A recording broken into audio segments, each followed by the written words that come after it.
What is going on, everyone? My name is Andy. Welcome back to another FPL video. In this one, it's my team selection for double game week 25. So I'm going to show you how the team is shaping up, why I'm using my triple captaincy chip this week, what I'm going to do with Trent Alexander-Arnold, plus everything else, and I'll show you how I did in game week 24. So if you enjoyed the video, make sure to give it a like, hit that subscribe button if you haven't done so already. For the eagle-eyed viewers out there, you'll notice that my setup is a little bit different to normal. That's going to be the case for the next couple of days, but I'll be back to normal soon enough. Hopefully everything looks and sounds okay. The mic might be a little bit more echoey than you're used to because I don't have all my soundproofing and stuff like that, but it should still be pretty clear. And after this little intro, we've got the normal graphics as well. So hopefully that's okay for a couple of days. I'm still keeping on top of the FPL news and stuff like that. So all the content should be pretty much as good as normal, unless you think it's terrible, in which case it'll be as terrible as normal. So anyway, I'm rambling now. Let's get into the video and see how I did in game week 24.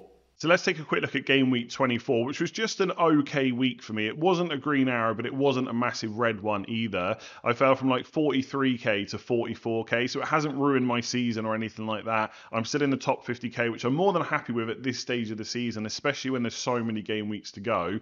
But it would have been better had I stopped benching so many points. So last week I benched Foden for 20 points. This week it was Palmer with 10 and Saliba with 12, which I'll talk about in a minute. That 4-point hit was to bring in Alfie Doughty for Porro. Now, I needed to do that to fund the other moves. Doughty, unfortunately, didn't do anything against Sheffield United.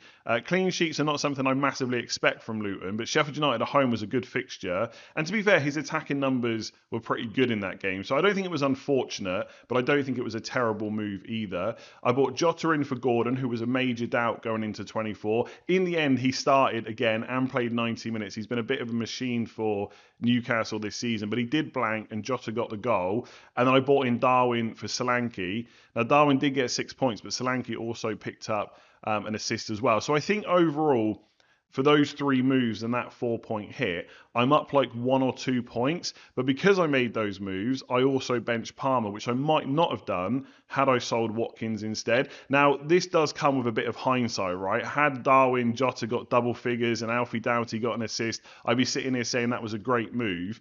But I did many times last week say that Watkins and Gordon for free, no 4-point hit, to do Darwin and Jota and just leave Porro in the team was probably my best move and the one that I was going to do. But by the time we got to the deadline, I just talked myself into the fact I couldn't sell Watkins.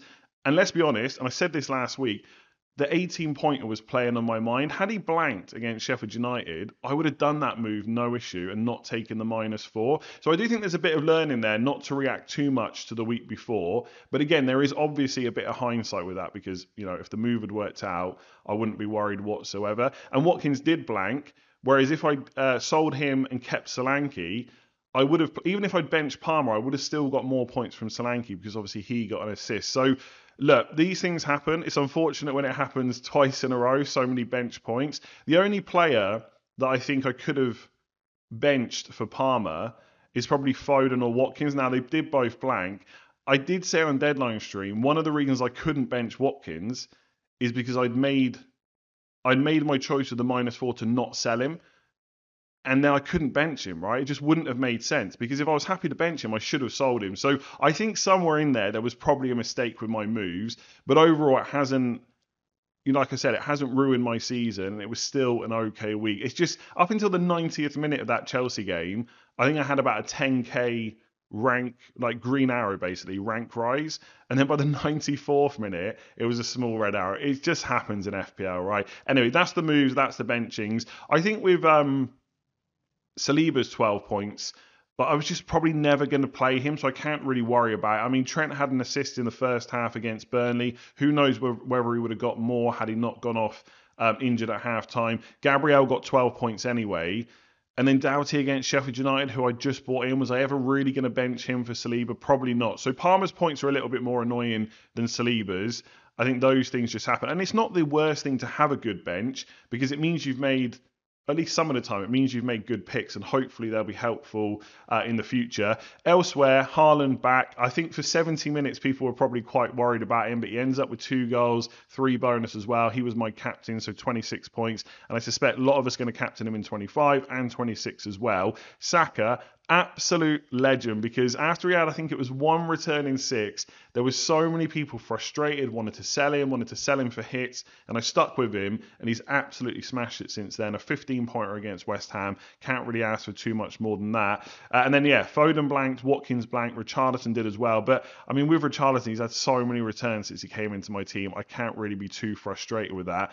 And then Dubravka got 1 point, but it was 1 point more than Areola, and I just think this season goalkeepers have just been terrible for me, and I'm not expecting it to get better anytime soon. So overall, an okay week. I would have, of course, liked the green arrow, but only dropping like 1,000 places going into a double game week, not the end of the world. Let's have a look at game week 25. All right, let's start with the defensive players. And I think the big talking point this week is what to do with Trent Alexander-Arnold. It looks very unlikely that he's going to play either game in game week 25. So I'll talk about him in a minute, because the rest of this isn't going to take too long. So in goal, in the first 11, I've got Dubravka against Bournemouth at home, and I've got Areola against Nottingham Forest away on the bench. I think even though Bournemouth are probably the better attacking team out of them and Forest, Newcastle are a stronger defence than West Ham, plus they're at home. Fairly easy decision, I would say, for most people. I am, or at least I've got a slight consideration to bring in a double game week goalkeeper this week for an additional transfer, even if that's for a -4. And it would be Kaminsky of Luton. So you get the extra fixture this week, and they've got a double in 28. And because it's a goalkeeper, I can just bench them in 26, not worry about the blank, and just play my other playing goalkeeper instead. I'm just not quite sure that -4 will definitely be paid off this week, because the Luton defence is not great. They're bottom 3 for expected goals conceded this season. And there's also a slight chance that I might end up wildcarding in 26 or 27. Right now, I've got no plans to do that. But with all the blanks in 26, any additional injuries would make my team look pretty bad at a time where I'm already having to take quite a few hits. So I haven't completely ruled that out. And if I do end up wildcarding, then taking that -4 for Kaminsky doesn't really matter, because I could just get a double game week goalkeeper in for 28 on the wildcard, and it would probably be Neto from Bournemouth instead. So I don't think I'm going to do that this week, but it is something I'm considering. I've got Doughty, Man United at home, and Liverpool away. Will he definitely outscore Saliba on my bench against Burnley away? Not necessarily, but I've bought him in last week. I've got to play him for the double. And then Gabriel, Burnley away. Arsenal defence, great. Decent fixture. Good goal threat. It's probably quite close between him and him and Saliba in terms of who to play. And in the last game against Burnley, Arsenal got a lot of joy from set pieces, especially corners and stuff like that. Like Trafford didn't really deal with them that well, and neither did the Burnley defence in general. So I'm sure they'll be targeting that again. And Saliba did score against Burnley in the reverse fixture, but I just think generally Gabriel's probably the slightly better option. With Trent, he's not yet red flagged, because ultimately FPL are waiting to hear from Jurgen Klopp to get everything confirmed. But I think it was Paul Joyce on Twitter yesterday said that he's a doubt for the Carabao Cup final. I think he might have even said that he's going to miss it. In fact, you know what? I'm just going to double check that, because I want to make sure I'm saying the right thing. Let me just have a look here. Usually I've got a couple of screens to work with. It's a little bit more difficult here. Trent Alexander-Arnold to miss the Carabao Cup final with Chelsea after aggravating existing knee injury. So he's a major doubt for that, which means he's definitely a doubt for game week 25. So I suspect once Klopp has spoken, Trent will be red flag. Now, what to do with him? I think I've got 3 choices. Maybe 4, right? So one is just to leave him in my team and play Saliba instead, not make an additional transfer this week, and leave it at that. Just roll, which was my original thought anyway. Now, I do have obviously 1 free transfer this week, so it wouldn't cost me any points this week. But if I bought in a Liverpool defender, for example, or if I wanted a third Liverpool player in general, it is going to cost me a -4 in game week 26 because they blank, right? My original plan was to roll in 25 and then take a -4 in 26 to get rid of Darwin, Jota and Trent. If I take Trent out for Van Dijk, that adds another -4 next week, right? So I've got to consider that. So one move is just playing Saliba, which I think would be okay, but I just wonder whether I should instead go for a Man City defender, which are such a headache. Because Vardy is out for 2 to 3 weeks, that makes Ake a better choice. Now, I'm really cautious about using the word nailed, but I think with Vardy out, being a left footer in that back line, it's got to be the best. Like, it's got to be the best time to think about going for Ake, right? If he's not going to get good minutes now, and bearing in mind he's already played like 7 or 8 90s in a row, if he's not going to get good minutes now with Vardy out, it's never going to happen. So I feel like it might be a good time to go for him, because not only does he have the double this week, similar to Liverpool, but obviously he's got a fixture in 26. And I think in game week 26, looking at my current defence, Charlie Taylor may or may not be back. Saliba and Gabriel I can play against Newcastle, but Doughty blanks. So if I had Ake against Bournemouth away, I would definitely play him. So I think right now, as it stands, and I might change my mind by tomorrow or by the deadline, I think I'm looking at doing Trent to Ake rather than just playing Saliba. The other option is to go for Van Dijk. But that would add a -4 next week, because I would have to get rid of him to make sure I've got 11 players. So is Van Dijk for the double worth 4 points over Ake? Maybe, maybe not. I think it's quite a close call. If Vardy was fit and so were the rest of the City defence, I'd probably be more interested in doing the Van Dijk move. But I just think with with Vardy out, I am considering going for Ake. So that's 3 moves. Play Saliba and roll. Go to Van Dijk and take an extra -4 next week, or get Ake and just play him next week. The fourth option is to sell Trent for someone cheap, right? Maybe someone from Aston Villa or something like that, and use the money to do Palmer, who's currently on my bench again, hopefully not for another 10-pointer, to a third Liverpool attacker. So just to go for Diaz, because I've got Jota and Darwin already. And look, Brentford away and Luton at home, I don't really want to have to go without 3 Liverpool players. But the problem with that move is I still have to take the extra -4 in 26. So that would be a -8 in 26. And to do it this week, I've got to take a -4. So is getting Diaz in worth 8 points? Probably not. Bearing in mind I'd have to bench an attacker that's got quite a good fixture, as you'll see in a minute. So I think that's my least favourite move out of the 4 that I'm considering. The other problem with that move, I'm not sure which cheap defender I would want. Like, Aston Villa are good because they've got a fixture in 26 at home, they've got a fixture in 29 as well. But Diego Carlos has apparently got a hamstring injury now. Obviously, Mings is out for most of, if not the whole season. Pau Torres is only just back from injury. Konza picked up a knock last week. We don't yet know how bad that is. If he's out as well, that's a lot of first-choice players from Villa missing in that back line. And Kamara's out for the season as well. And he's such a big part of their midfield. It just... call it gut feeling, whatever you want. I just feel like now is not the right time to buy an Aston Villa defender. And I just don't think there's too many other cheap defenders that I would want to buy to fund that Diaz move. So as it stands right now, I think I'll use my 1 free transfer and I'll probably do Trent to Ake. But obviously I'll have to wait for the press conferences tomorrow and stuff like that. Look a little bit more into it as well before the deadline. But right now, that's what I think the best move is. If you think any different, leave a comment below and let me know. So my midfield is pretty straightforward this week. As I just mentioned, I'm benching Cole Palmer again, but it's a bit easier to do against Man City away than it was against Crystal Palace away. And if he remains rooted to my bench, I hope he blanks. And if he comes on, hopefully he hauls, even if I bring Nathan Ake into my squad. With Foden, double game week, Chelsea at home, Brentford at home. His minutes have been great this season. They continue to be good, even though Haaland and De Bruyne are both back now. Is there a guarantee that he plays both games in the double? Of course there isn't, but there's no need to transfer him out either, unless obviously Pep says in the press conference tomorrow that he's picked up an injury or something like that. But as it stands, he remains in the team. I'll obviously play him in 26 as well. Long-term plan for him would be to sell him to Son in game week 27, but let's see what happens, right? Last week I was saying that this week I was going to roll, then Trent gets injured. Stuff can change very quickly in FPL, but roughly that's what I want to do with Foden. Play this week, play 26, sell in 27. With Jota, Brentford away, Luton at home. Similar situation to Foden. Is there a guarantee he plays twice? Absolutely not, but he's already in my squad, so I've got to keep him. Just on Salah, there's videos going around from Liverpool of him back in training, right? So everyone's kind of started panicking about him a little bit. There's a few tweets going around saying that he's back in full training.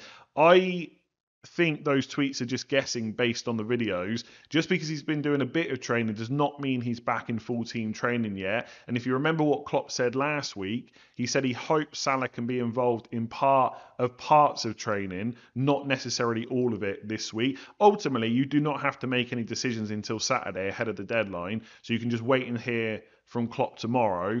But I wouldn't be sitting here ripping up my team thinking about how I get Salah in unless Klopp says he's fully fit and available for that Brentford game, and I still think it's quite unlikely. For my team, if Klopp says he's fit and available, it changes absolutely nothing because I do not have a route to get him in because I made the decision weeks ago that I wasn't going to have Salah for game week 25. The only way it would happen for me is if Haaland gets injured, then that's just an easy swap in 2 moves. I just sell Haaland to fund the Salah move. And that's if he's fit, right? He might not be. So the reason I'm talking about that is, one, because it's quite a big talking point.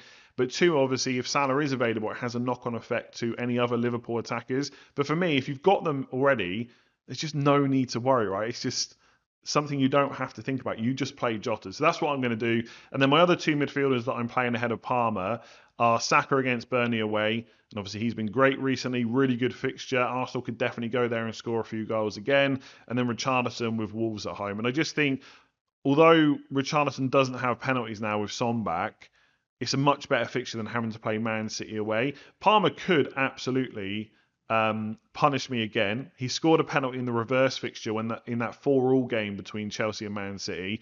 But I think on this occasion, I think it's more than reasonable enough to bench him. So yeah, midfield, Richarlison, Foden, Jota, Saka, looks pretty good. Let's talk about the forward line. And then up front, I've got Haaland with the double game week of Chelsea at home and Brentford at home. Watkins is a single game weeker with Fulham away. And then Darwin with another double game week of Brentford away and Luton at home. So that all looks pretty good. And I think things are pretty straightforward in terms of transfers. There's no need to get rid of any of them this week. I made my decision last week to sell Solanke instead of Watkins. And in game week 26, when obviously Darwin, Nunez and Liverpool blank, I will just reverse that and bring Solanke back in because we know he's got that guaranteed double in game week 28. The only move that some people might be considering is Watkins to Tony because he has an extra fixture this week and he definitely plays in 26 and 29 as well. And I think by game week 29, most people will try and get Tony in their teams unless they're free hitting because Brentford are playing against Burnley. I just don't know if it's worth doing that move this week because if I get rid of Watkins for Tony, I've then got to use another transfer later on to bring Watkins back in because he's going to be a good option for game week 29. And with Brentford, look, I love double game weeks, so I do try and get as many players from double game week teams as possible, but the extra fixture is Man City away. And look, Tony is good enough to get returns in both of the games in the double. I would not be surprised if he walks away with double figures, 10, 12 points or more.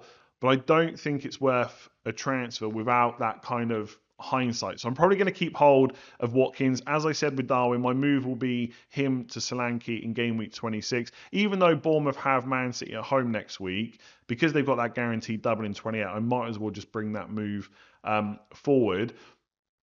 And then with Haaland, he's currently got my triple captain. And I'm pretty sure I'm going to play the chip this week. I mean, obviously, he got that one game on the bench after injury, came off, I can't remember how many minutes he got that game, like 20 minutes or something like that. And since then, he's played 2 games in the league, pretty much 80 minutes plus. And then he's also played in the Champions League as well. I don't think there's really any concerns over his fitness right now. So as long as Pep says he's available, 2 home games, which could be better on paper, right? I probably would prefer Brentford away and Luton at home. But I think 2 home games for Man City is always a banker for goals. And I just look at it and think, what's the minimum I would expect from Haaland in both of those games? It's 1 goal and 0 bonus. So I'm already looking at 12 points, at least in my mind anyway. And I'm sure he can get more than that. And for me, that's enough to triple captain him. There's also not a guarantee that I'll have a better option later on this season. Obviously, Solanke has 2 really good home games in game week 28. But what if he gets injured before then? And then later on in the season, when Man City and Liverpool double, so you might be looking at Haaland and Salah, maybe Son if he doubles as well. Will they still be fully fit? Will the league be over? Will there be more rotation like around game week 37? I just think there's too many unknowns. But also, there's probably other chips that I might want to use in some of those weeks as well. Like I might want a bench boost in game week 37. I might want a free hit in game week 34. I probably won't be...